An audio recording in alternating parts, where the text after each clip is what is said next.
There is nothing worse than when someone in uniform is harming the very civilians they are sent to protect. No perpetrator is above the law, and no survivor is beneath it.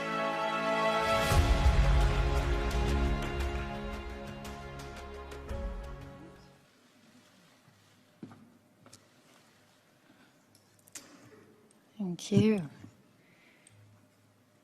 Your Excellencies, ministers, ladies and gentlemen, it is an honor to be here. I would like to acknowledge the ancestral lands of the First Nations, the 110,000 men and women currently deployed on UN peacekeeping operations, and the families of all of those peacekeepers who have been killed in the line of duty.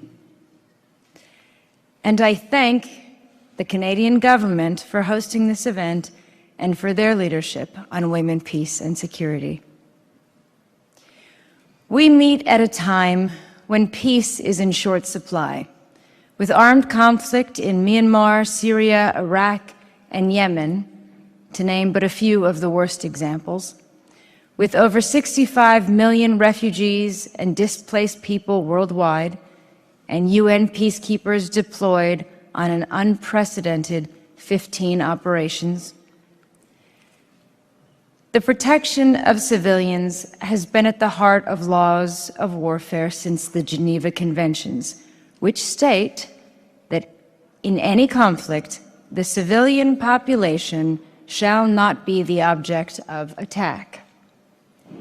Yet, women and children make up the vast majority of all casualties in armed conflict today.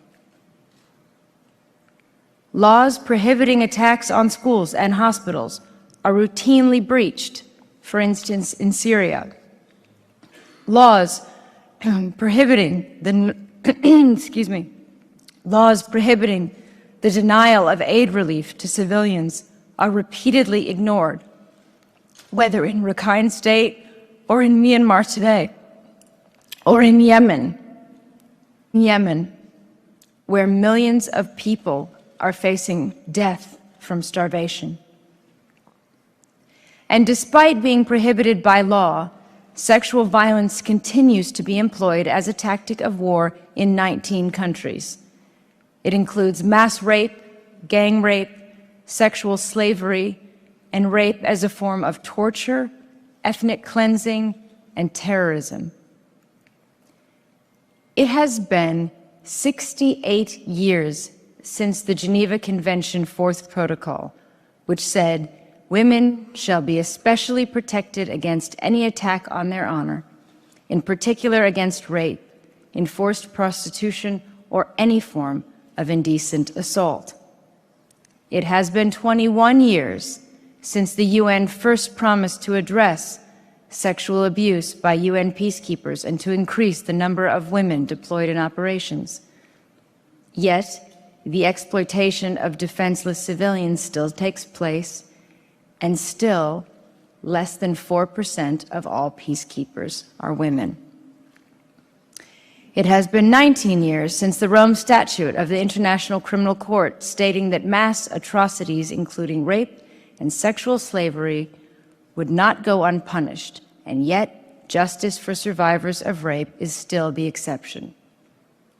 It has been 17 years since the UN Security Council Resolution 1325 called for an end to the exclusion of women from peace negotiations, for special protection for women and girls against sexual violence, and for an end to impunity.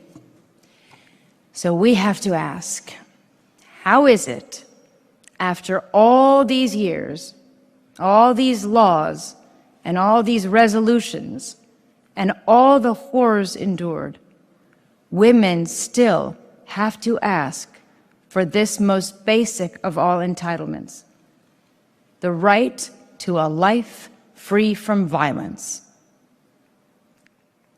Sexual violence is everywhere. In the industry where I work, in businesses, in universities, in policies, politicians, military across the world. It affects men as well as women. However, it is recognized by the UN as one of the prime reasons why women remain in a subordinate position in relation to men in parts of the world, and as a critical obstacle to achieving women's equality and our full human rights. Ending gender-based violence is therefore a vital issue of social justice in all nations, and confronting its use in its most extreme form as a weapon of war is essential for future peace and security. I want to address 3 myths that I believe go to the heart of why these crimes still occur and what we have to overcome together. The first myth is that this behavior is sexual. All too often, these kinds of crimes against women are laughed off and depicted as a minor offense by someone who cannot control themselves, as an illness or some kind of exaggerated sexual need. A man who mistreats women is abusive.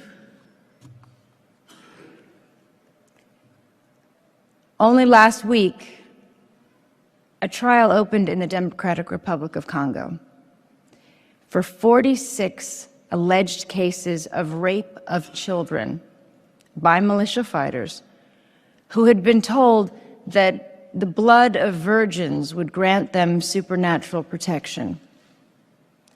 Some of the victims were 18 months old. According to the UN, almost every female Rohingya refugee in the camps in Bangladesh is either a survivor of sexual violence or a witness to multiple instances of sexual assault, rape, or gang rape. MSF said that half of the patients it has treated for rape are under 18 years old, and one was just 9 years old. This is rape and assault designed to torture, to terrorize, and to force people to flee. It has nothing to do with sex. It has everything to do with abuse of power. It is criminal behavior. The second myth is that even when conflict-related sexual violence is clearly understood as a crime, it is treated as a lesser crime, an inevitable aspect of the breakdown of social order, not a central issue for peace negotiations or agreements, and not grave enough to mount prosecutions and imprison those responsible. But sexual violence is a weapon used to deliberate effect to achieve military or political objectives. It is cheaper than a bullet. It has long-lasting consequences that unfold with sickening predictability. And that is what makes it so cruelly effective. I would like to ask everyone here to take a moment to consider the following scenario. Imagine your hometown, the street where you live. A conflict has broken out in your country. One night, trucks roll in, and your street is surrounded and blocked off. Men with guns pour out of those trucks and start breaking down doors. They go from house to house in your street, and in the course of one night, they rape every woman or girl they find, and they do so in front of their families. Now think how you and your family would be affected that night, that day, for the months and years to come. That impact on all of you, the emotional pain and trauma, the stigma, the shame, the physical and mental illness. How broken you would feel that you were unable to stop this from happening to your family members. And how bitter you would feel at being told months or years later that you have to move on and forget because there is now a peace agreement and justice for your families is less important. This is the reality for millions of families today. It is happening today, day in, day out, and more often than not, we know about it. It's on our television screens and our newspapers. Why then does nothing really change? And this brings me to my third myth, which is that even if we accept that sexual violence has nothing to do with sex, and understand that it is a crime, that it is used as a weapon, with many people, they will still believe that it's just simply not possible. That's how it goes. How could we possibly prevent sexual violence in the extreme conditions of war? It is hard, yes, but it is not impossible. We have the laws, the institutions, the expertise in gathering evidence. We are able to identify perpetrators and those responsible. What is missing? The political will. This brings me to the role of the military. There is nothing worse than when someone in uniform is harming the very civilians they are sent to protect. Now, I'd like to believe that no one is angrier than you when one of your own betrays their uniform and your values in that way. In the last few years, I have seen a dramatic change in the willingness of military leaders to address the taboos around these issues and to take action. In Kenya earlier this year, I met peacekeepers from around the world receiving training, many of them for the first time, in how to identify and respond to sexual violence and to interact appropriately with survivors on UN peacekeeping missions. Canada, the UK, and Bangladesh have announced today the Senior Military Chiefs Network, promising to work with other senior military officers to increase the number of women in their militaries, to change training to include gender and women, peace and security, to deploy more women in operational roles, and to appoint full-time gender advisors. And many of the countries represented at this conference have also made new and very important pledges. So I thank them, and I thank you for these commitments. I hope they will be just the beginning. In this work, we will not only strengthen our societies and improve peacekeeping, but you will play your part in showing that no perpetrator is above the law and no survivor is beneath it.